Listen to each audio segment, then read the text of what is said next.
Good evening, everyone. Welcome again to the Satsang. Today we have two new guests with us in the center. They just walked in and showed great enthusiasm to attend this Satsang. So good to have both of you here with us for this. Today's verse I have taken from the essence of Bhagavad Gita by Swami Kriyananda ji, from the chapter Freedom Through Action. So before we go ahead and read the verse, how many of us, can easily connect with the topic Karma Yoga, including myself? I can't see you online, but if you raise your hand, I believe that it is due to the fact that it involves action. And majority of our day includes a lot of action. And that's why it is easily relatable also to us. This the topic is. Well, today's verse is a branch of Karma Yoga. So I would go ahead and read the verse. It's one of my favorites and I enjoy studying it as and when possible. So the verse is 19 from chapter 3 of Bhagavad Gita. Lord Krishna says, "Therefore be conscientious during the performance of all actions, whether physical or spiritual, to act without attachment. By activity without self-interest, one attains the supreme." Before we get into this verse, let's just divide or, make parts of this verse and let us understand again uh, each and every word. And then we will get into the example and see how it goes. So Krishna says, be conscientious, meaning with great care and attention during the performance of all actions. All actions, not some actions or few actions or an action. He's saying all the actions be with great care and attention, whether physical or spiritual. Now here Swamiji writes about both physical and spiritual actions. So let me read that from the paragraph.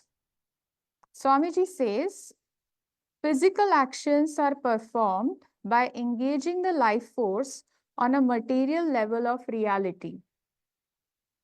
Spiritual actions are performed by withdrawing the life force from the physical body. So for us, as we engage ourselves into daily activities of any routine work at home, at work, or in community service that we render, that is on material level where we use the life force to engage in that action.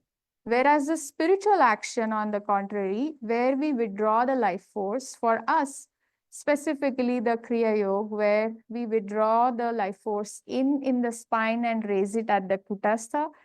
And from there, we perform the spiritual action. And then he goes on to further, to act without attachment, non-attachment, practicing non-attachment while doing so. By activity without self-interest. Nothing is for the self, it is for the welfare or interest of others. Then one attains the supreme. It's so fascinating that Lord Krishna has opened up so many doors for his devotees. If you can do this, you are welcome.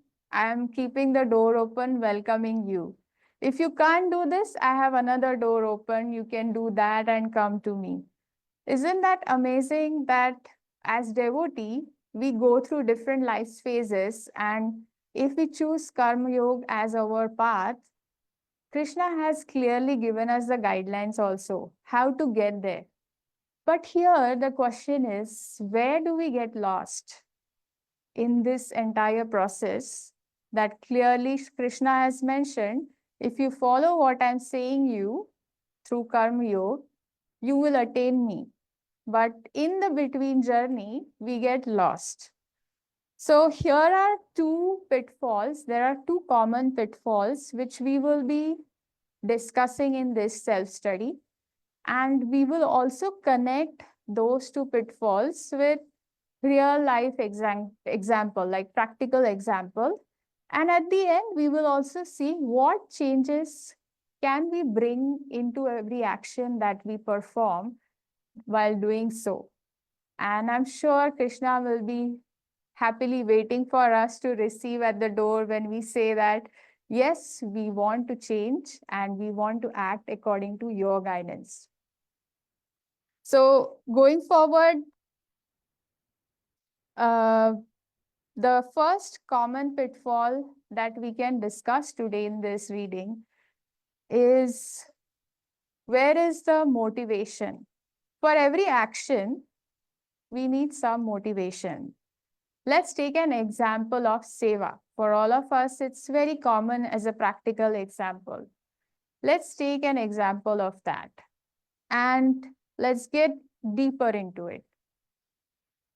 When I say I serve with a motivation to help others find Krishna, what kind of or what level of motivation I am referring here? Of course, it is not egoic.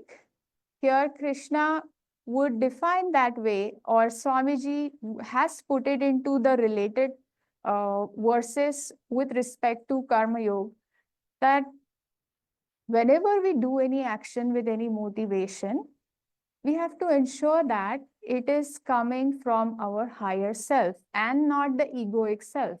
So when we look into it, what does it mean to be egoic motivation in the same scenario? I want to serve because I derived happiness by serving here. I enjoy myself here because I feel peaceful whenever I'm here. Or going forward, saying that the skills that I possess, at least they get recognition here, unlike my office job. So here, it's more of an egoic sense. We are coming from to serve. And the first part that we saw, it's more from our higher self, that it is for the interest of others as well as including mine. I want to serve Krishna's work to help them also find him. So you see, these are two, like this is the most common pitfall that all of us as devotees get stuck when we decide we will walk the way of Karma Yoga. Going forward, what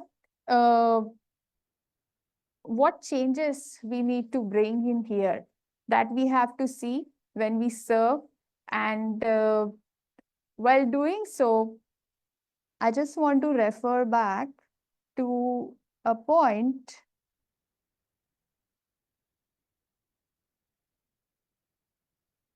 So I believe that all of us here are coming from that higher space and not from the egoic space to serve our Guru's work for the higher cause, for the liberation and self-realization here. Now, the real question comes next with this. Are we all the time performing the right actions as said by Krishna? All the actions come from the higher space. Are we always performing? Yes, we started the service on a higher note, on higher self. But continuing the service, are we always coming from the space of our higher self? Maybe yes, maybe no.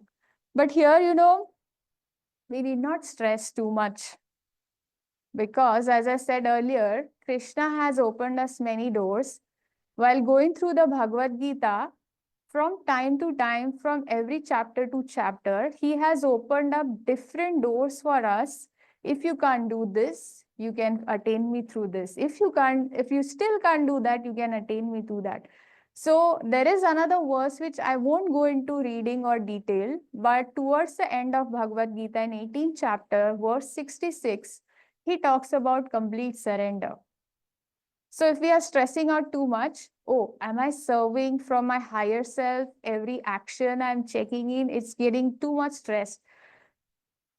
There is another way also. Krishna says that completely surrender to me. And your sins, your wrong actions, you offer them to me. Yes, I did some actions from that egoic sense. I'm offering it to you, Lord. And He will happily be taking them and invite us through Him. So you see, Krishna is very kind in that way that we don't have to worry too much about it, because this journey goes on till we don't stop. That's the beauty of it, that we don't give up. And we keep continuing to walk towards liberation, towards Krishna through this journey. So, and I feel at times that with all these options, like we also have options in general life, Krishna is spoiling us too much with too many options, like if this of not if not that. So we are spoiled in a way through Lord also.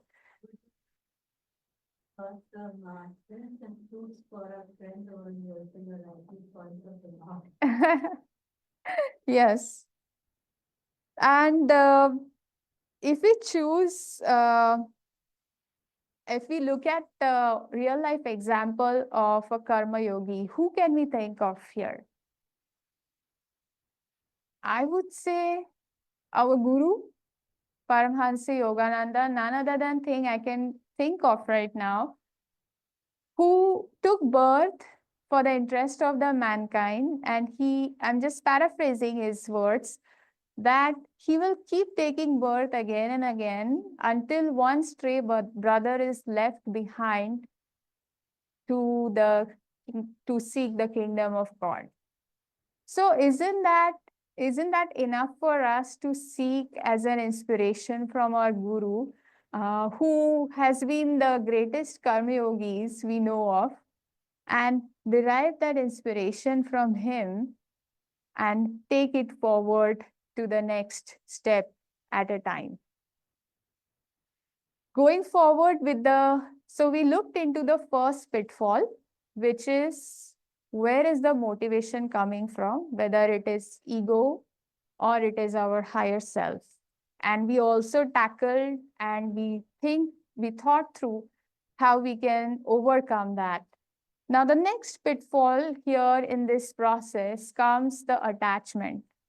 Attachment to any action that we perform from a space where we feel certain things ought to be this way, certain things ought not to be this way. And here, what we can do as devotees when we serve our guru's work, as we come here to serve, all the actions that we perform to share teachings of Krishna, practicing these teachings, sharing his vibration, sharing his qualities such as kindness and compassion with others through classes, through satsangs, through pilgrimages, through chanting, through any sort of service that we could think of rendering to him. And that is our role as devotees. And where we go into that, it's up to us what kind of attitude we perform that action with. Whether that is with attachment, that my service is not received well by others, or yes, I have done my best, I have given my best. It's up to God and gurus whether that is received well by others or not. So this is the attitude of non-attachment. With non-attachment, we perform all the actions. And the moment we get attached, suffering is welcoming us at the door, not Krishna. Suffering such as anxiety, stress, disappointment, they are waiting just right there. All we have to do here is to choose freedom over bondage. Keep choosing freedom over bondage and develop that attitude within such that we radiate that freedom to others. We radiate that inner consciousness to others while we serve. So that is how we can relate with this pitfall and overcome by looking at it step by step as we go deeper into Karma Yoga.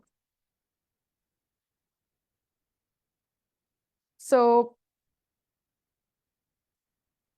to sum it up, these two pitfalls that we looked into and how we try to overcome them, we can keep looking at our own journey, where we have come so far. And if this is something we really connect well with as a path of Karma Yoga to soul liberation, we can take a moment and look around us and look at it from a very honest point of view. As we were talking, that we can surrender to Krishna all our faults and difficulties that we go through when we serve others. And we can choose how we want to be by seeing and looking at these parameters. So I want you to close your eyes for a moment and try and lift your gaze up at the point between the eyebrows. As you feel the energy is gathered at the point between the eyebrows,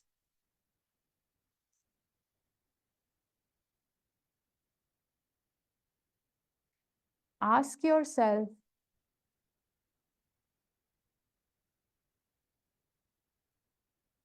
is this my door to attain liberation, to attain supreme?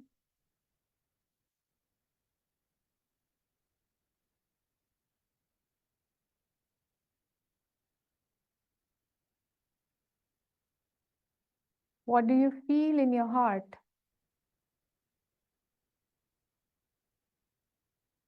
Whatever you feel right now, just offer that at the feet of Lord Vasudeva.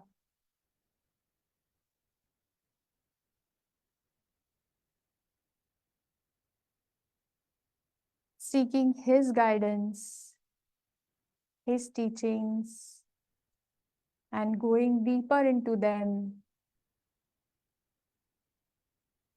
May we all be blessed by His divine light.